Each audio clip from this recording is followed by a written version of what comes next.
Welcome to the Coaches Spotlight Podcast, the show where you'll be listening to coaches from around the globe that share their pitfalls and struggles all the way up to what made them successful in their field. Ready to catapult your coaching business past the competition? Then grab your favorite beverage and get ready to listen to meaningful conversations and learn from industry experts. Here's your host, Oliver Momeni. Hey everybody, welcome to the show. Our next guest is a highly experienced life and leadership coach, as well as an accomplished leadership and management trainer. Having worked with numerous organizations and people at many different levels, he now gets a lot of pleasure from seeing his clients to move their lives on to the next level. Please welcome Chris Brown. Glad to have you on the show, Chris. Oh, it's great to be here, Oliver. Thank you very much for asking me on. I really appreciate it, and it's lovely to meet you. Thank you very much. Now, we always start off the show with getting an insight from our guests with what they're specialized in and what is the outcome they guide people towards. In other words, what is your signature coaching program? It's a great question. I think if I was to answer that, I would absolutely say that initially my coaching approach has been very broad. I've worked with many different people in organizations and outside of organizations on many different levels, from senior executives down to individual contributors and everybody in between. And so over the last 4 or 5 years, my coaching experience has been pretty broad. And so I've coached all sorts of people on all sorts of things, whether it's confidence or whether it's becoming a leader or progress in their career, all sorts of things and all sorts of situations. I think what's interesting about that from me is that, yes, it doesn't necessarily lead to a niche, but what it has allowed me to do is to have a very broad experience of applying coaching skills in a number of different situations. I think, if I'm honest, what I would absolutely say is I'm probably at that point where I want to turn that now into a more of a niche situation.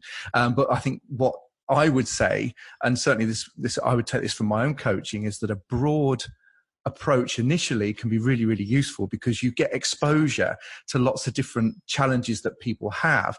I particularly enjoy working with people on areas like confidence and developing their purpose in life. And I get involved very much in helping people discover their beliefs and their value systems. And we get into that a lot. And I spend a lot of time focusing on that because I do believe that if people get a better sense of who they are internally, that helps them navigate perhaps the external challenges that they initially present with.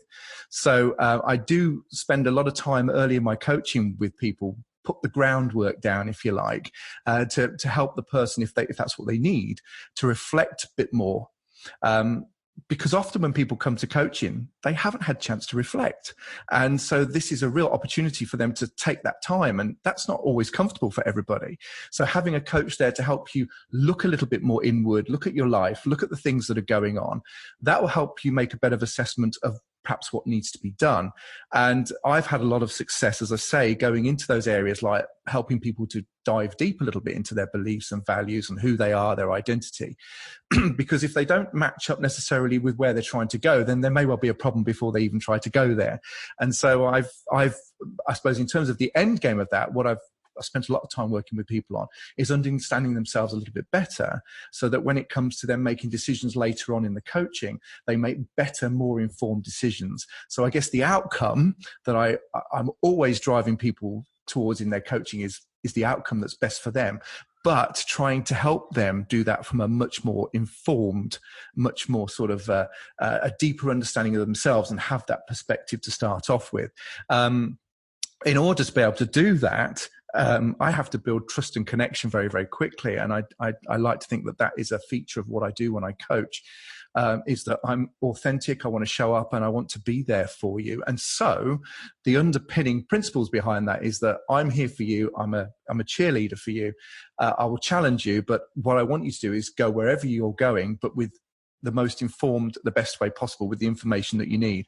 And so, yeah, that's certainly where I'm driving it to begin with. The outcome might be a developed career, a fantastic presentation, feeling more confident going to work, dealing with those kind of things, which I absolutely love getting involved with, especially as my background is kind of NLP based, getting involved with that. And those kind of outcomes are wonderful to see because you see people really move on and develop in their lives. And that's been a wonderful thing that I've been very fortunate to see. And it's not because I'm special or anything. It's that people, through the better understanding of themselves, then have a better assessment of who they are and what they really could do. And then based on that platform, then make better decisions about where they're going from beyond that. So I hope that answers the question, Oliver. Oh, absolutely. So if you want to find out more about Chris's program, then head on over to christopherbrownlifecoach.co.uk. Now, before we move on, for those of you that are a coach or a consultant, or you want to become one and have not created your signature program yet, then you're leaving a ton of money on the table. But no worries, I got you covered. My team and I have put together a guide that teaches exactly how to design your signature program. The exercises throughout the guide will systematically help you in creating a successful program all the way up to how much to charge for it. So if you want to grab a free copy of this guide, then head on over to coachesspotlight.com/guide. That's coachesspotlight.com/guide. Chris, before we really dig in, tell us what differentiates you from other coaches in your industry that guide people to the same outcome you lead them to. Right. Well, I think I would say perhaps three things that I would consider that I do. First thing is that I very much am into blending different approaches. So I think if you come to me as a coachee, what I will always try and do is to be the coach you need and to bring to the conversation something that is the most appropriate that I can bring at that time. And I think that blend of different approaches, I've got a background in all sorts of different approaches, and I will try and bring the one that's most appropriate. I'm not sort of stuck in one way, and if that way doesn't work, oh gosh, I will try and do whatever it takes to bring the right blend or bring the right approach to it. I think on that basis, I also am comfortable working sort of into deeper levels if that's appropriate. And so I'm also aware that problems exist on different levels. And so I'm happy to go to those levels as appropriate, being a coach, as needed, really. So I think rather than just worrying about environment, behavior, or skills, I'm happy to work with somebody on a much deeper level with is about beliefs and about values and about identity and purpose, if that's what's needed. And I'm very comfortable going there. And I think if that's where the problem is existing, or the challenge existing, which is getting in the way of the person achieving what they need to achieve, then it's either incumbent on the coach to go there, or if they're not comfortable going there, to refer the person to somebody who can. And then finally, I think I see coaching, and the clue is in the name with coaching, really, it's a journey. And so whilst the outcome is so important, is the person gets to where they need to, I think how they get there is just as much part of it. So I'm very much focused on the journey as much as I'm focused on the end. And so as a coach, I do my utmost very best to make the journey as memorable as achieving the end. And I think that comes to becoming the person you were meant to become on that journey, as much as getting the thing that you were going for. So, it's not just what you get, it's who you get to be along the way. I think I also focus on, so I'm very much into that. So I think those three things together are probably what I would like to think anyway, would begin to differentiate me from others. Keyword here is journey. It's up to the coach to gauge and oversee what the coachee needs. I don't like using the word client, as I find it very unpersonal. What the coachee needs means to me, what approach do I need to take as a coach to get them where they want to be?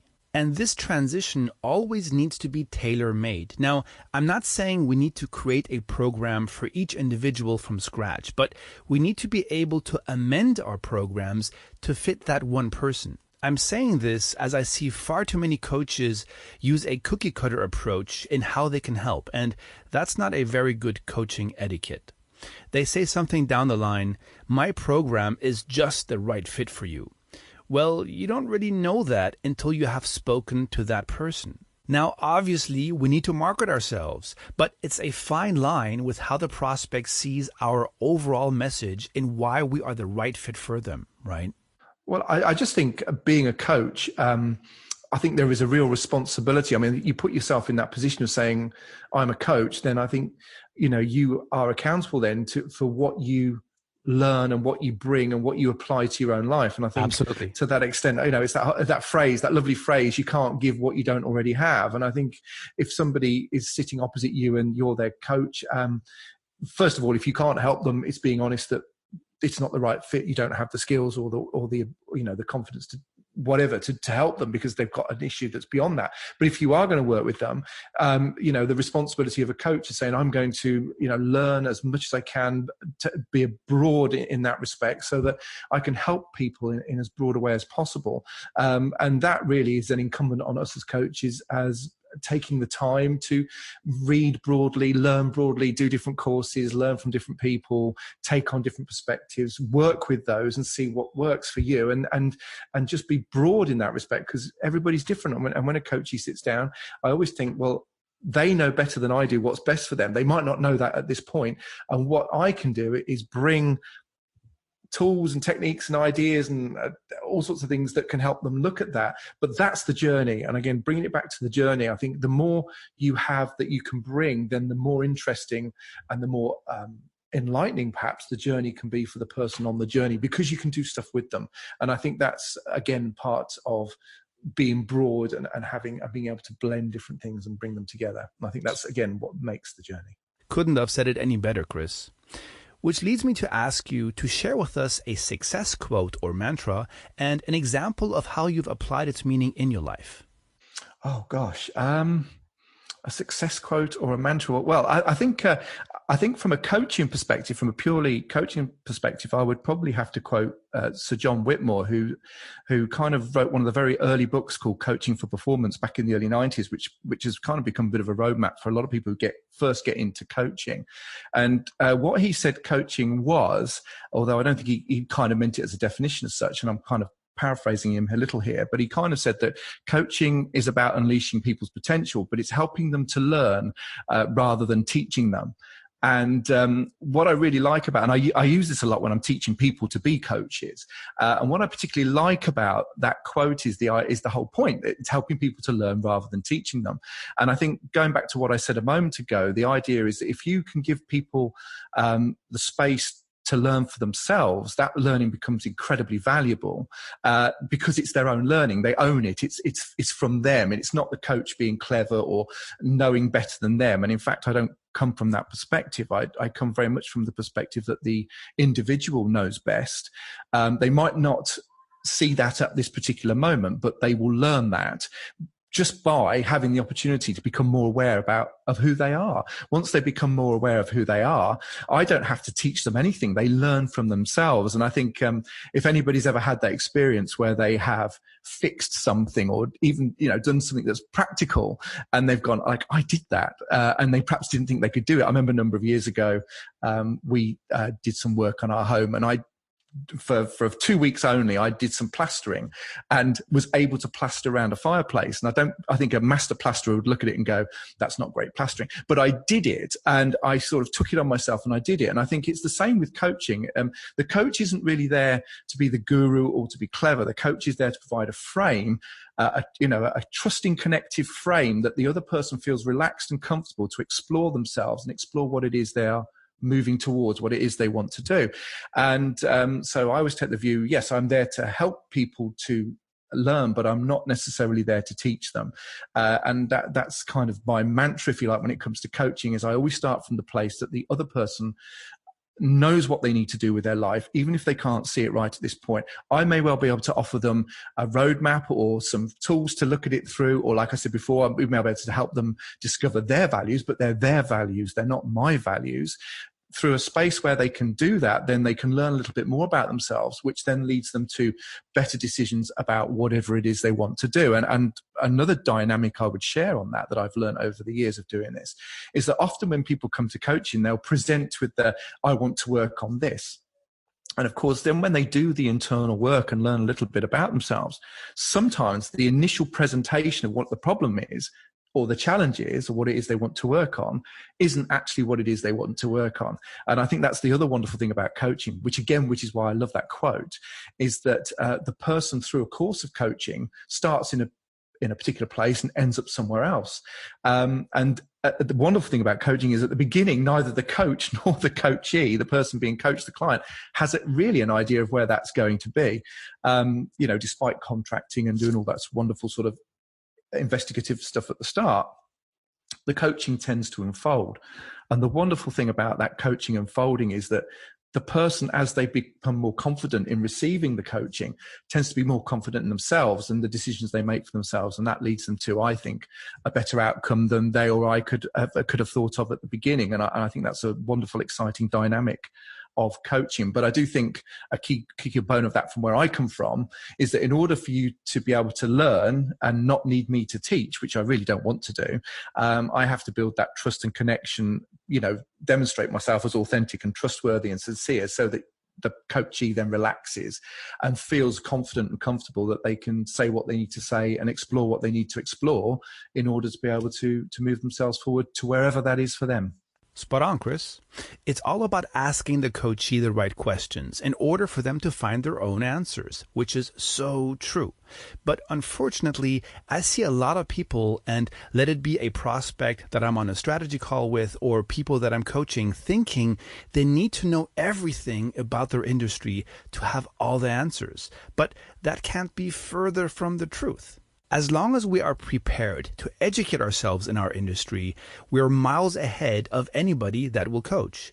And it all starts with reading. However, if you feel that you didn't have the answer, no worries. As long as you have the interest to research and find the answer and dig deeper, then you've done your homework to move forward. I would totally agree with that. And I think that's why when people come to coaching, and for those listening that perhaps are thinking about hiring a coach and have never had a coach before, it's very easy to think, well, will they tell me what to do? And I think, I personally believe if you're a good coach, you will resist doing that, and you won't do that because in the end, that's your frame, that's your view on the other person's particular challenge. Yeah. And what you want to, I often say, to myself and to people that if I'm training them to coach, whatever it happens to be, that I will always try and be the coach you need me to be, as opposed to the coach I would like to be, which is a tough ask. But I think it's the right way to frame it, in the sense that you might need a particular way or view or approach or whatever. I want to try and be whatever you need first. And I think that if you go in with that, you've got more chance of being that. And, nobody's perfect. Coaches are on journeys as well. I'm still learning after all these years. And I think as a coach, you have to take that view. Well, if I trust my coachee or my client that they inside them somewhere is the right answer for them, then I have got to respect that, step back a little bit, provide the right questions, as you say, Oliver, provide the right questions and the right space for that to occur, so that person can comfortably discover that. Now, there may be times in that where they are challenged, and I found myself challenging coachees, especially with certain linguistic patterns they might be stuck in, or certain repeated behaviors that they do. As a coach, your job is to challenge that, because you would say, well, you've done this again, or this has happened again, and not in a judgmental or accusing way, but very much in a I've noticed you do this, and does that mean anything? And that's important, because that's where the blind spots of the coachee can be picked up, and then they can do something with that. But it's not about the coach necessarily being overly clever or overly smart, but it is about the coach trying to be the most useful and valuable to that other person as they need it. And that is certainly where I start from. As a coach, and as you being a coach, we all have we love coaching. We get very excited about coaching. I get very excited about what coaching can do, and because I've seen it work and I've experienced it myself. But I also take a very, I'm very aware of that's my view as a coach, and that's not everybody's view. And so if somebody comes into coaching and sits opposite me and they've never had coaching before, I want them to relax at the very least and be able to talk to me. Because if coaching is a conversation, and I can create a space where they can feel that it's safe and that they can talk as a beginning point, then we can then hopefully build on that and do some good work after that. But I think that's so important, so that you set the right stall out. And certainly I've had coaches sit down and go, well, you tell me. And that's a difficult thing to have happen as a coach, and especially as an early coach who's learning about coaching. You then feel pressured to put an answer out there. But I would just say that's not what it's about. It's about being courageous as the coach to be strong when the coachee is feeling that, because they're just feeling vulnerable or fearful, and being there for them through that and helping them realize that they do have some answers and they can be resourceful. And I suppose that's another way I'd put it. I suppose another thing that I would perhaps say that I do is my view is, I know that you as a coachee or a client, you as the other person, are very resourceful. You might not know that yet. And I'm not going to tell you what that is, but I'm going to really do my very best to give you the space so that you can be more resourceful. And that's certainly another way I would frame what I try to do in this. Love it. Love it. Let's talk about failure, Chris. Share with us a story of a time in your journey where you've experienced failure. Take us to that exact time in your life and tell us that story and share the lessons you have learned from it. Gosh, failure. Well, I think in a way life is perhaps I'd use the word that there are times when we fail or we have failings, and these, I suppose it depends how you view the story of failings. And I've had a number. I certainly would. The reason I went self-employed and went out on my own as a coach and as a coach trainer was really after many years of trying to stay in gainful employment and quite honestly, not doing so and failing, I would probably say. And I do remember the last kind of job I had, which was a paid job, and feeling that I really hadn't, what was wrong with me, in the sense of, why can't I hold down a job? And why do I feel such a failure on that? And feeling that, everybody else seems to hold down a day job. Why do I seem to struggle with this for various reasons? And I'd probably put it down to not being very good at being managed, which is probably why I'm self-employed now. But also, I think, realizing that a particular time in my life had come to an end, in the sense that was my time of being employed. And what happened was I had to own the fact that I needed to go out on my own. And quite frankly, that frightened the life out of me. And I had to be very courageous and say, I can do this. I can go out on my own. Now, I was very fortunate because I had a colleague who was a good coach to me, and he spoke to me a few times and said to me, Chris, if you go out on your own, you'll have no trouble. People will come looking for you, which I found really overwhelming at the time, because as is the case, when it's you, sometimes you're hard on yourself and you don't believe it. But perhaps him saying that was just enough for me to start believing, well, maybe if I do put myself out there, go out on my own, people will start to believe it, or I will start to believe it, and people will start to come to me. And sure enough, that's exactly what happened. And I suppose out of what would be a failing, I thought at first was, why can't I just get a job and be happy like everyone else? What's wrong with me?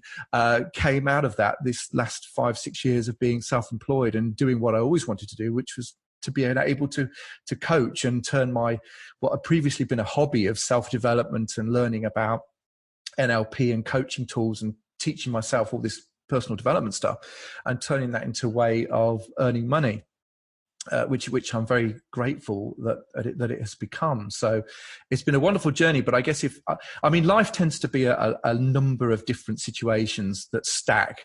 And I guess when I got to that particular point in that last job I had, it was just like the final straw. And I knew that I had to do something else, and I had to be brave, and I had to say, no, I'm going to go out on my own. And it worked.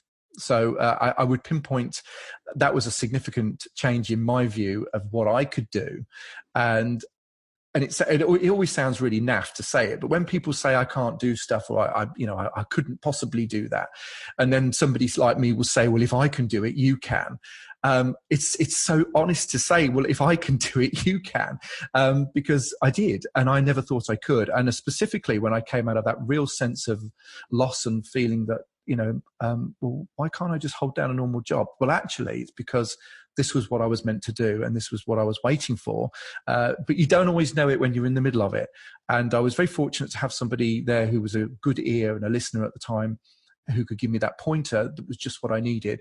And that's again part of the story of understanding why a coach can be so useful because they can see something that you can't, and they can provide that useful perspective, which can be incredibly valuable at certain times. Well, you got yourself a good friend there, that's for sure, because he saw something in you and was not afraid to tell you the truth, which reminds me of an ancient Persian saying, and me being half Persian, my dad used to tell me these things when I was growing up, which goes like this: a good friend makes you cry, and a bad friend makes you laugh.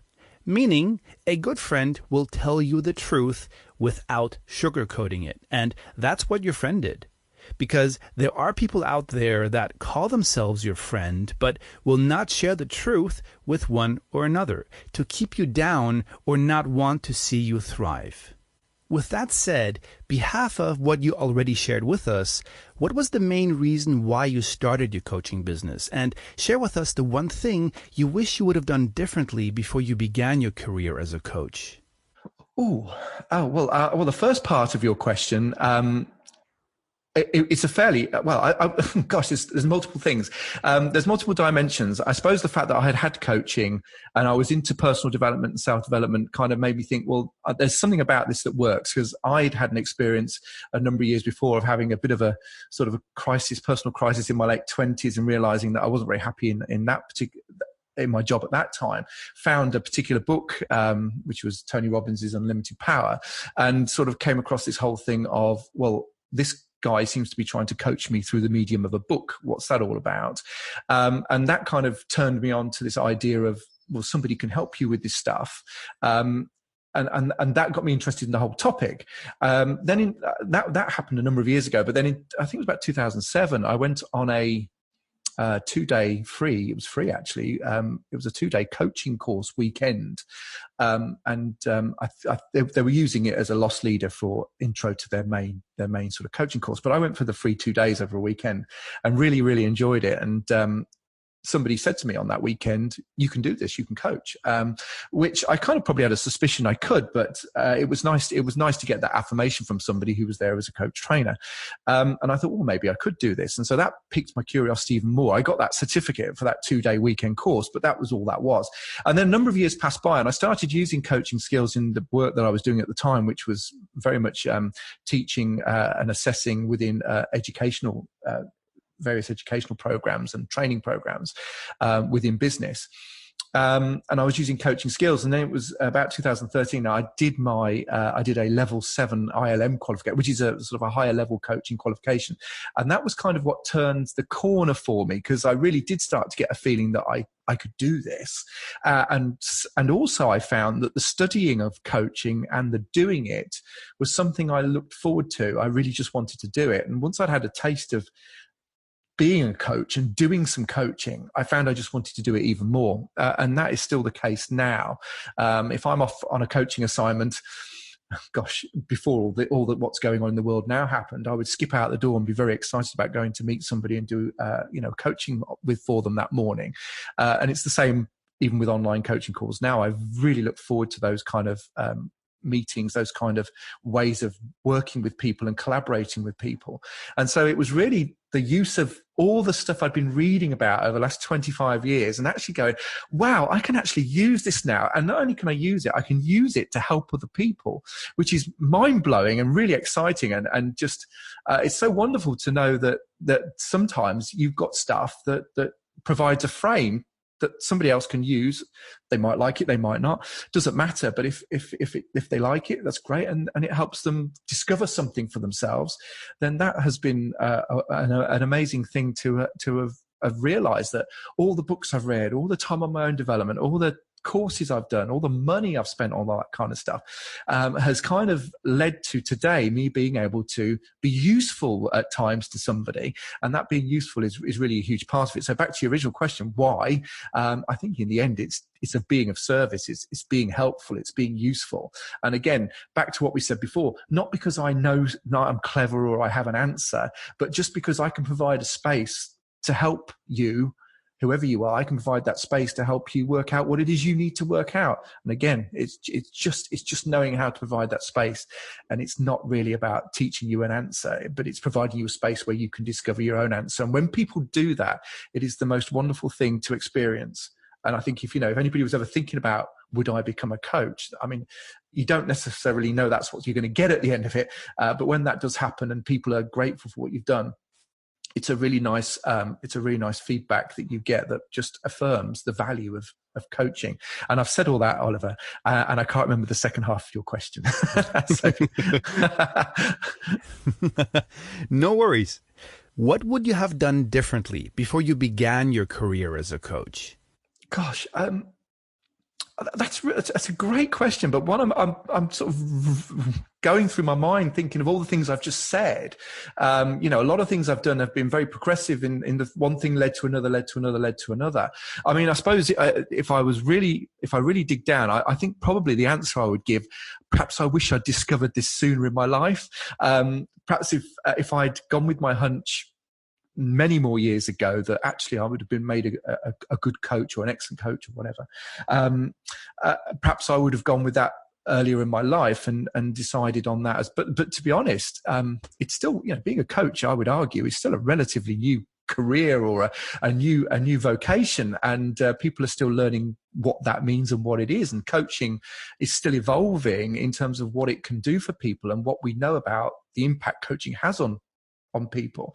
So I still think it's very new and very growing. But I suppose, yes, if I look back on times gone by and think what I'd learned and what I'd picked up, I probably would answer that and say, yeah, I would have got into it and been more confident in my own abilities sooner, and perhaps got into coaching and become a coach perhaps 20 years ago as opposed to 10 or 15 years ago. So maybe I'd have just done it sooner. But then I'm also one of those people that would say things tend to come, or often come, when they're ready, when you're ready for them. And I kind of, when coaching started really happening for me, then I felt ready for it. So I just contradict myself in that answer. But I do sense that I had a lot in my head, a lot of knowledge, and I'd learned a lot of stuff perhaps long before I actually did start doing lots of regular coaching. And so, yes, perhaps the one thing I perhaps would have done differently would have come to it much more sooner. And it probably would have saved me perhaps a lot of pain in job choices that I took before I went self-employed. That's probably what I would say. Starting a coaching business is similar to starting a relationship. The best time to start is when you have the time to devote your attention to it. Because coaching is not something that should be entered into lightly. That said, it's only you that knows now it's time to step up. Even if you had the feeling before, everything has its time. Chris, now would like that you share a story when you had an aha moment. Take us back to that very moment and share with us the steps you took to turn that aha moment into success. In terms of being a coach and having aha moments, I suppose some of the biggest aha moments have come down to applying some of the NLP tools, neuro-linguistic programming tools that I've learned over the years, and having the courage to use them when I can sense that they would have been of value. And I always say, I know it works and I know it has incredible value for people. And it's just, NLP, sometimes people go, oh, NLP, it's a bit mysterious. It's a bit of that. Really, it just uses certain tools within our mental capacities and our brains and our internal systems that are pretty natural and pretty logical, so it's just a case of what's important about using NLP is explaining what you're going to do, the procedure behind it, and then getting permission from the coachee that they're happy to give it a try. And then as a coach, having an open mind and saying, well, I'm not precious about whether this works or not, I can try something else. But I think when I early on in my coaching life and started to think, well, I think this person might, find an anchor useful. Let's set in an anchor useful for confidence, and thinking, oh gosh, who am I to do that? And then having the courage to say, no, let's give it a go. Be professional, explain the procedure, let the person understand it, give it a try. And then, of course, the first time I tried it, it was amazing. This person set an anchor for confidence, for putting themselves into a much more resourceful, confident state. And it worked. And I'm like surprised, which is ridiculous because of course I know it works. I've done it to myself and I've seen it done and so on and so forth. And I think very early on in my coaching life, when I saw that particular coachee respond to that anchor and then get the feedback 3 weeks later at our next session, how fantastic they felt when they hit the anchor, and then how fantastic they felt, and it worked for them, and it gave them the sense of confidence to be able to do certain things, whether it was talk in front of a group in a meeting or whatever it was, that they wouldn't have done before, was really a moment like, wow, this can be really useful to people. And I suppose that made me even more determined to keep developing me, so that again I could just be as useful as I can to anybody that may want to coach, and have tools that, hey, you don't use all these tools on everybody. You couldn't and you mustn't, because not everybody either wants them, is open to them, or it's the right thing for that particular moment.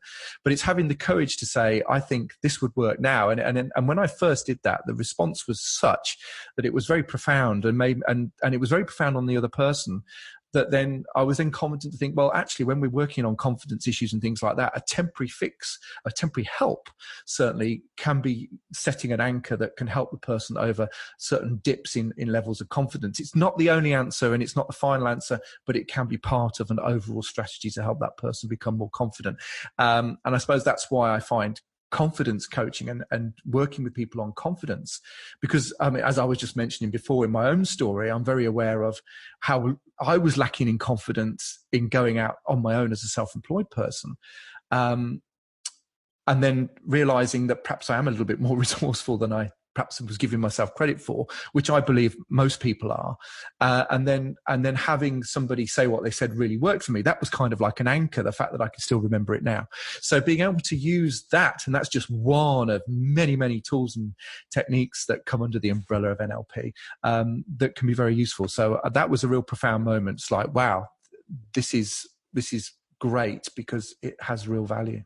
Was nodding the entire time you were talking, because I had my aha moment years ago as I was researching NLP. That said, looking back, I should have got into NLP sooner, but I didn't, because I didn't even know it existed. And then when I did, I ignored it for too long, because as you said, it has this woo-woo thing to it. But as time went by, I said to myself, let me see if it's true that NLP is just woo-woo. And the moment I started my research, it was evident that what others were saying is not true, which has now led to me getting my NLP practitioner and soon starting my master's. I'm absolutely convinced everybody should give NLP a try. However, NLP is not for everybody, and that's when I had my aha moment.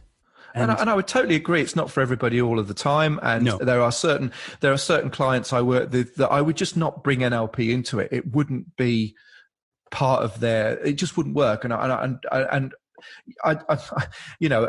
make that judgment carefully, but I think, you are aware that it's not something for everyone. And interestingly, when I did my coaching training, there were people on that coaching course who didn't like NLP or didn't like what it did. And I respect that. I don't think it's for everybody all of the time. And certainly I think as a coach, if you're going to use NLP, you have to respect that it's you can't always use it. And go back to my original point, being the coach that the person needs at the time might mean that you don't use any NLP and you just use listening and questioning skills and that good old stuff, because that's what seems to be arising in the moment with that person. And so exactly. It's managing I think one of the fantastic things about the development of yourself as a coach is running that inner dialogue as best you can and trying to be as authentic and honest as possible about your motivations as to why you think you're going to ask this next question, or you might consider that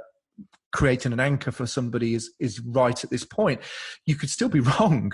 And I think it's being humble about that, but also not being afraid to try something and being open about what you're doing. And then if it doesn't work, don't be precious about it as a coach, move on and try something else, or, and be honest about that. But I totally think it's not for everybody all the time. And I think, but I do get excited about NLP because I think as tools go, they can offer something that if it's the right person can be very powerful and very useful.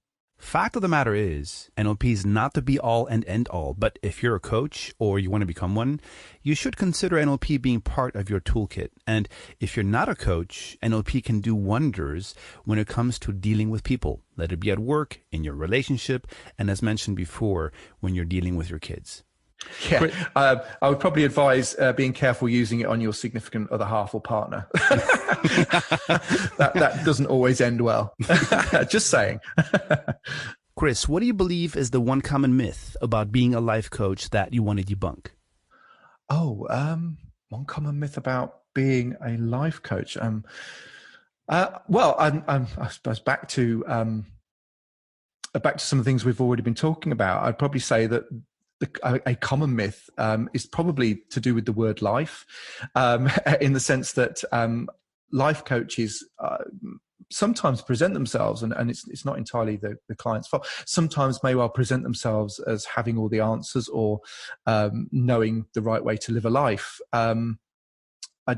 Coaches are like everyone else. They're people, and they have their own particular biases, frames, experiences, and so on. And so I don't think, whilst a coach may do a lot of work and have perhaps a better map or a more complete picture sometimes, and I'm not always, because I do believe we're all learning. I think the idea that a life coach will have your answers is probably not true. A life coach will certainly, or a coach will certainly, a good one anyway, I believe, will provide a space for you to work out what it is, provide lots of tools and approaches, as we've been talking about, that may well be very useful to you. But in terms of them fixing your life, no, it's not that at all, and it shouldn't be about that.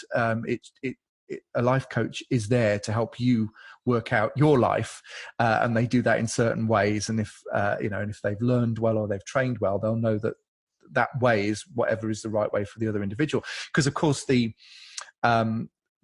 premise behind all that is that if the person has a problem that is beyond coaching and they really need they might need counseling, or they might need some other actual sort of more formal therapy, then coaching is no longer the right intervention or the right support method. And so, a life coach, by the very name of it, sounds like they know about life. And often they do know something. They've got their own experiences. Another lovely way I like to think of this, one of my other sort of more locally based coaching heroes is Peter Hawkins, who writes a lot about coaching in organizations in the UK.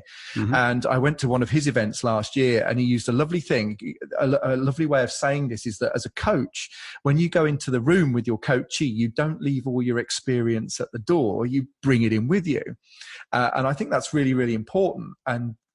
But I think, again, as coaches, we have to manage that very carefully. So when you go into a room with a coachee or a client, that you do bring your experience in, and you are a person with your own life experiences, and you may have even had a similar experience as to what the coachee or the client is explaining to you. But we still have to then be aware of managing whether we share that experience or not. And often, one of the things I've done recently is learn to be a coaching supervisor, which is basically somebody who supports coaches in their coaching. And coaches will often ask me the question, do I give advice? And it really comes down to the motivation as to why you're giving the advice, and being honest in that moment, which requires a coach to reflect very much in the session whilst it's unfolding, in that moment whilst it's happening, and understanding, if I'm going to share my story, why am I doing that? And do I think at this point that's the right thing to do? Because there have been plenty of situations where coaches have shared stories, coachees rather, have shared stories. The client has shared a story, and I've had a similar experience, but I've chosen not to share it because I don't think it's the right thing to do at that point, because it's not about me. And so it's having that discernment, that sort of sensitivity to make a better decision about what you say as a coach. And I think therefore, back to your question, what is the myth? The myth is a life coach knows everything about life. They don't. What they ought to be doing is helping you figure out ways to work out what your life should be. And the life coach will have a number of ways of offering you to look at that, but they might not necessarily have the answer, and for you, nor should they. Exactly. It's all about how we guide people to the outcome they desire.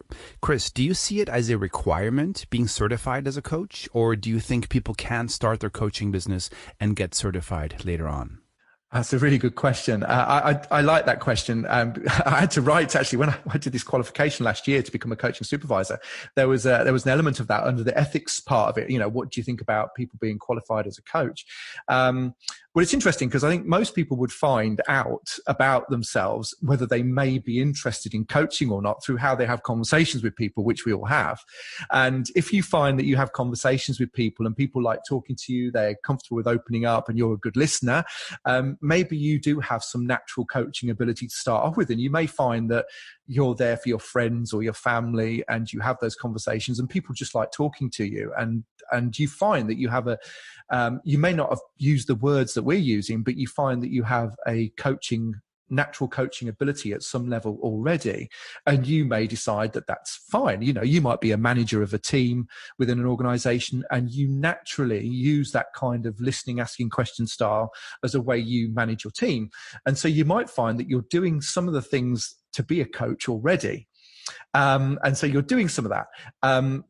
Now, that may eventually develop in you deciding, I'd like to actually be a coach, and then starting to do an investigation into that, and then saying, I want to be a coach. Do I need to get a qualification?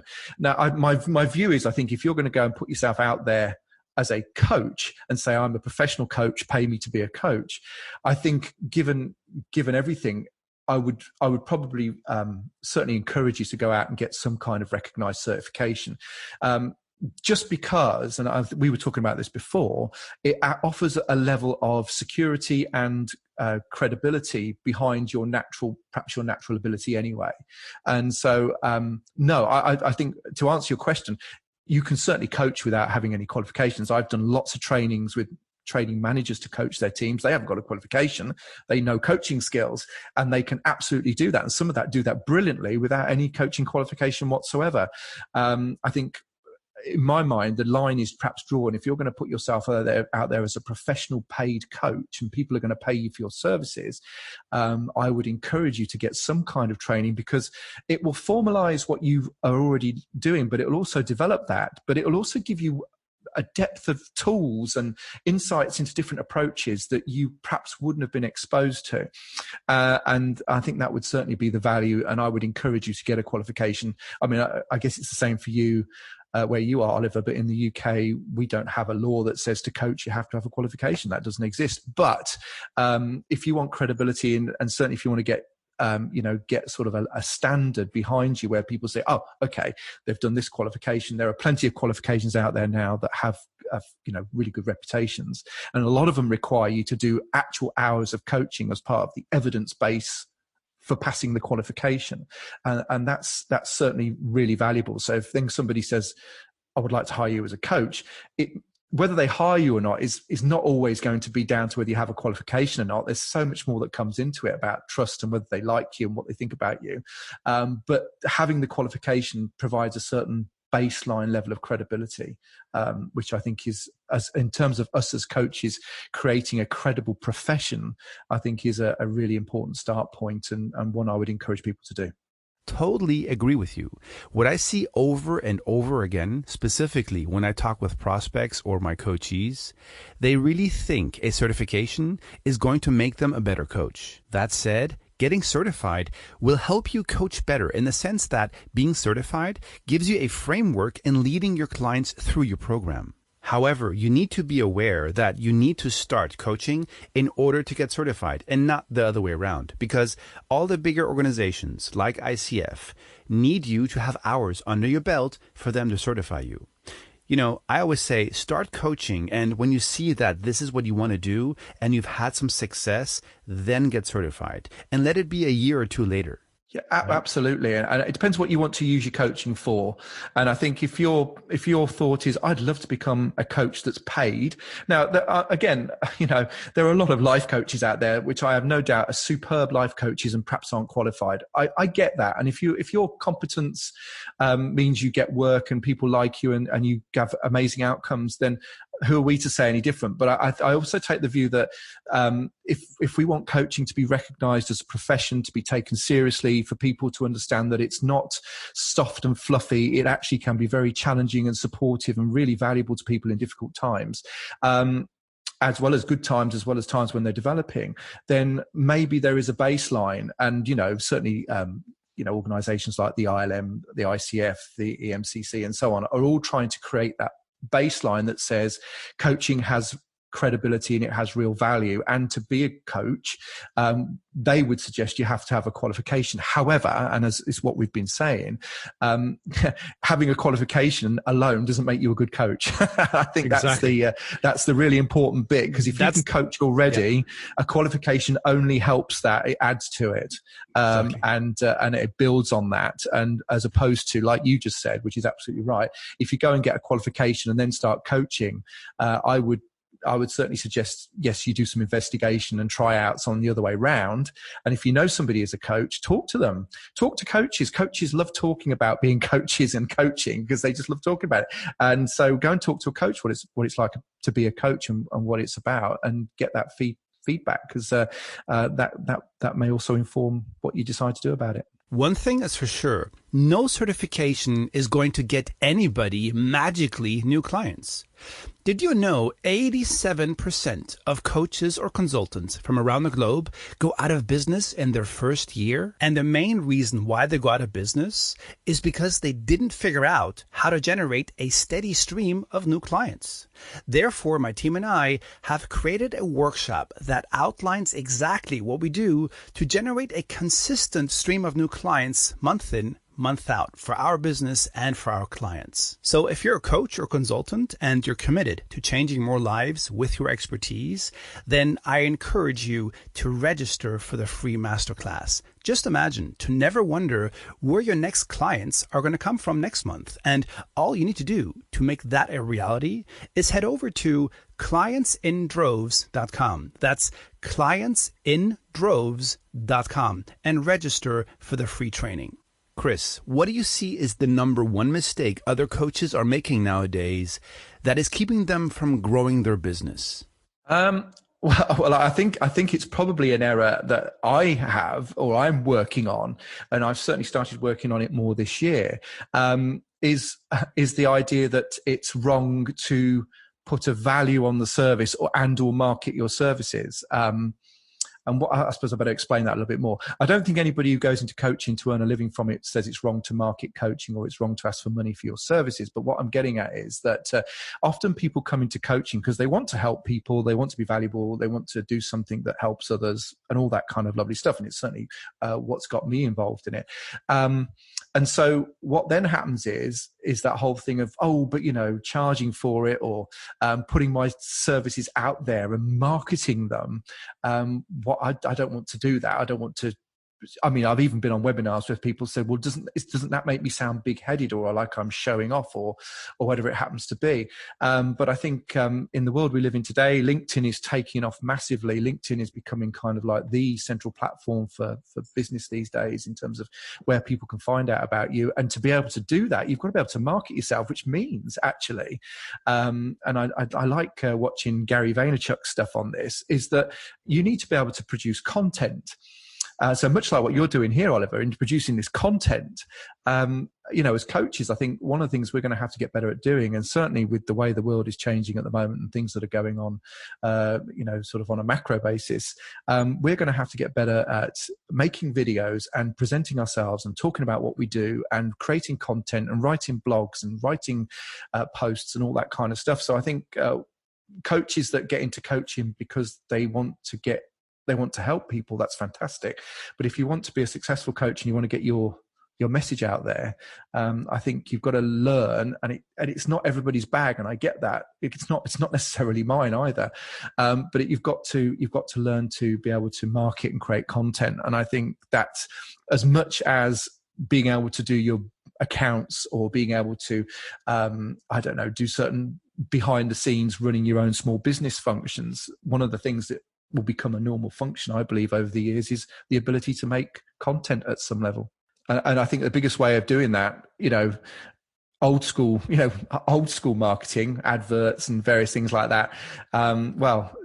They're still legitimate in certain situations, but really, can you produce content?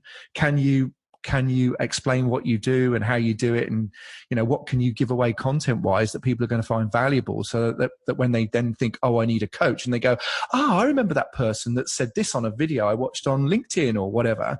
How do you get into people's heads? And it's going to be noisy while lots of people create content, but how can you create content? And I think that's going to be certainly part of the way forward for coaches. And I don't think that's always necessarily going to be comfortable, given what coaches often get into coaching for. But I think, like you say, it's an important part of the process of being a successful coach. You know, the one thing I always hear from almost all my coachees is, I don't want to seem salesy or pushy. Well, how about this? You don't need to. Just be your authentic self. That works just fine. However, you do need to have structure when you're on a discovery call or a strategy call, whatever you want to call it. That leads the prospect to come up with their own conclusion that you're the one they want to work with. Absolutely. And I think that discovery call is so important, that you just be there and you give value, even in that call. That authenticity will come across. And I think that's so important, because otherwise you will come across as just trying to sell your coaching, and that will be an instant turn off, won't it? Yep, that's the worst thing that can happen on a strategy call. And I get it that a lot of coaches have this fear that comes along with getting on a strategy call. However, if you set up the call with giving the prospect a taste of how you coach, then guess what's going to happen? They automatically want to know more what you have to offer without you needing to sell anything. And it all starts with naming your strategy call by giving it a title, meaning name the call with what they'll learn during the call. If you think people get excited because you're telling them the call is free, then you're missing the point of the first call. People don't care anymore that these calls are free. We're not living in the 90s anymore. You need to get them excited to get on a call with you. So if you're a fitness coach, you could name your strategy call something like this. Lose 5 pounds by next week strategy call. Or if you're a life coach, discover what's holding you back from living your dream life strategy call. Regardless what industry you're in, make it exciting for them to look forward in getting on a call with you, even if they don't join your program. And I think that's it. I think if you can have the courage as a coach to say, well, I'm going to have a 45-minute or an hour discovery call with somebody, and if they then go away and go, actually, that's exactly what I needed, and they don't take you on as a coach, you've got to be all right with that. And I think but I also realize that's so important, because they could then do the nice thing and become a promoter of what you've done. And I think you have to take the longer view with that as part and parcel of the marketing process. Exactly. It's not about closing on the call. I don't like using the word closing, but let's just use it for the moment.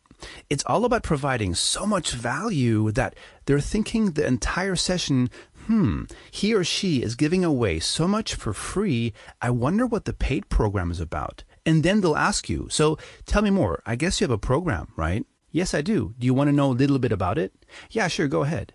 That's one of the easiest transitions that enables you to talk about your program, because you're asking for permission to talk about your program, which means no closing necessary and no need to feel salesy or slimy.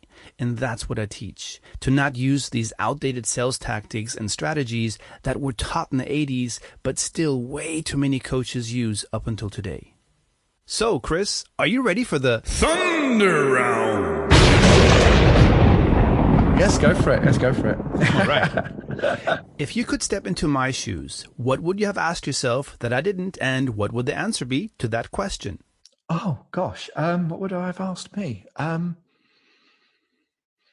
my gosh. I don't know if I've... Oh, what would I have asked me? Perhaps I would have asked what you do as hobbies. Maybe what do you do when you're not being a coach? Maybe would have been a question that... All right, tell us. And I would what have are your hobbies?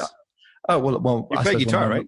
I play guitar. So one of my main hobbies is playing heavy metal guitar in a Black Sabbath tribute band, which is always hilarious when people find out, because they would usually put me in I do jazz or something, which is very funny. But no, so when I'm not coaching, then one of my other interests is music. I love all sorts of music, and but I do play guitar and have been playing guitar for many years. So that's another thing I love to do. Chris, was there anything holding you back from becoming a coach? And if so, what was it exactly? I suppose the only thing holding me back initially from becoming a coach was my own internal dialogue of, could I do that? Who are you to think you could do that? I think that's the only, I think it's that internal dialogue of, could I make a living doing that, and all the rest of it. And then when you realize that people around you absolutely can and are, and also then you have that thought, well, if they can do it, I'm sure I can. I think that would be the point of turning that around and saying, no, I actually could do that. And so, yeah, those kind of questions were probably the questions that got in the way initially, but I got over them. So, yeah, I think that would be it. If you could go back in time and meet the 20-year-old Chris, what advice would you give yourself? Oh, well, God, that is really easy now. Looking back, when I remember how I was when I was that age, I think I'd probably would have given the same advice my very good friend gave me when I went out on my own, which would be to believe in yourself and have confidence in yourself, and to probably love yourself a little bit more, in the sense of just taking a more better view of yourself, and just being more confident in your own abilities, and that you can make a difference and that you can do stuff. I think going back to when I was younger, I didn't really know what was going on. And certainly when I was 20, I certainly would never have thought this is where I would be all these years later.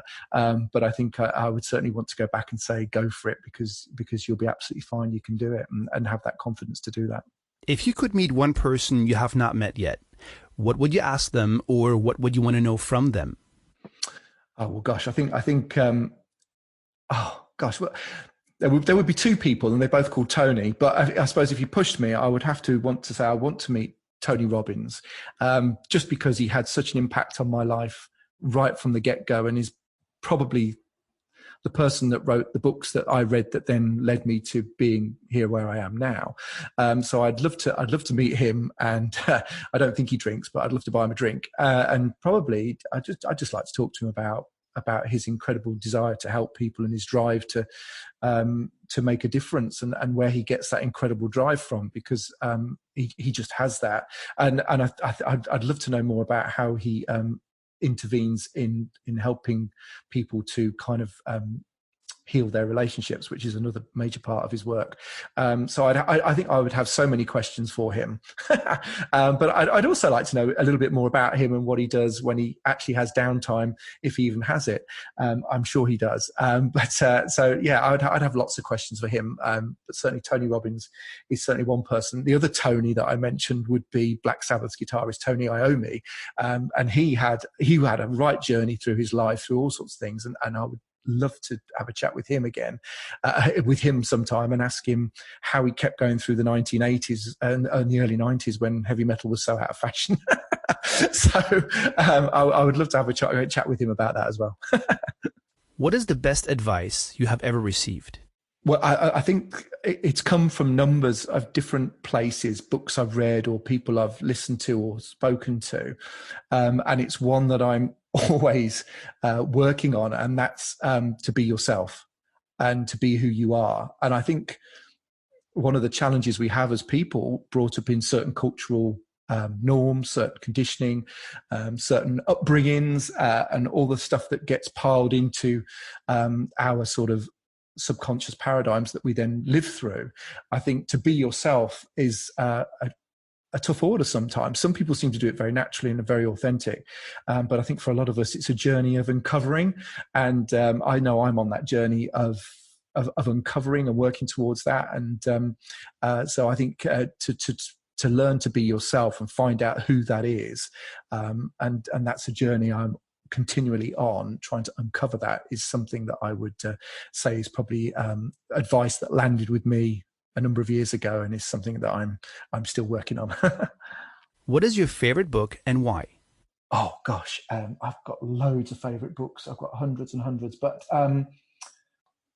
okay, I'm gonna change tack, because I've been talking about Tony Robbins, but I think if I came back to one book that I probably picked up many times over the years, it would be Stephen Covey's 7 Habits of Highly Effective People. I think there are just some serious fundamental items and components to those 7 habits that are just so useful in everyday life. And I think it doesn't matter. I know the book's sold as a business book and it's a business management book, but it isn't really. It's for anybody who's interested in getting better in themselves in some way. Yes. And I think he wove a lot into what he did without saying a lot of it. I think he was a master at writing about simple things like, be proactive, which is his habit one. It's such a simple idea, but it's so powerful. It's basically saying what we've been saying along, which is you are responsible for your experience. You're not responsible for what people do, but you are responsible for your experience, and you have the ability to respond. Now, it's easy to say that, and it's like, oh yeah, well, of course we all know that. But actually the gravity of that, the impact of that when you really try and embody it is enormous. Exactly. And yet it's only his first habit. If people could get that and take responsibility and choose their response every time something came up, the world would change. But it was done in such an eloquent, simple way that it can be easily overlooked. Oh, okay, that's only the first habit of 7. I want to get all 7. But if you just do the first one, take responsibility, be proactive, which basically is saying be responsibility for your own life and your responses to what comes up in life. That is a huge step. And to be fair, is a lot of what I do. What comes up when I get involved in coaching. It's helping people to realize they have bit more control and influence over things that are going on in their lives than they perhaps thought before. Then let's wrap up this podcast with the last question, and then we'll say goodbye. Who do you specifically work with, and who should contact you if they want to work with you? Basically, who is your ideal client, Chris?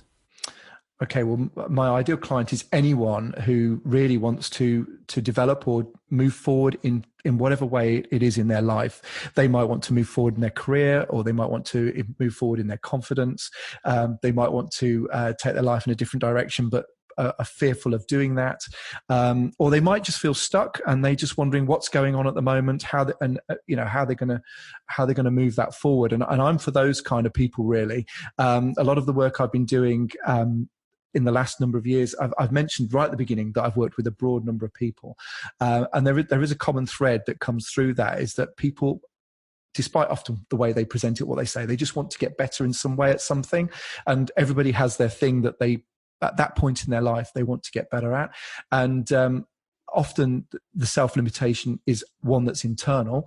But if you've got something that you want to get over, want to move forward, that you want to develop, that you want to get better at, or something that you want to do in your life that you're not doing, and you're wondering how you can get over that hump, then I'm the person to get in touch with. I can certainly be the kind of coach that you would need for that. So if you want to connect with Chris, head on over to christopherbrownlifecoach.co.uk or visit coachesspotlight.com and type Chris in the search bar, and you'll find the show notes to this episode and all the links that lead to Chris. Now, we have invited Chris to come back on the show in about 2 weeks, where he's going to hold a mini masterclass and talk about values and why discovering them is important to a coach and the coachee. So if you're interested to learn about this topic, you definitely want to subscribe so you get a notification when that show goes live. With that said, thank you for tuning in. I hope you enjoyed this episode. Chris, it was a real pleasure having you on the show, and I'm looking forward in talking to you soon. Oh, well, thank you, Oliver. The pleasure's been all mine. I've really enjoyed it. And thank you so much again for asking me to do this. It's been fantastic. Thank you. Thank you for tuning in to the Coaches Spotlight podcast. If you liked the show, then please make sure to rate us, leave a review and subscribe. We appreciate your support. See you next time.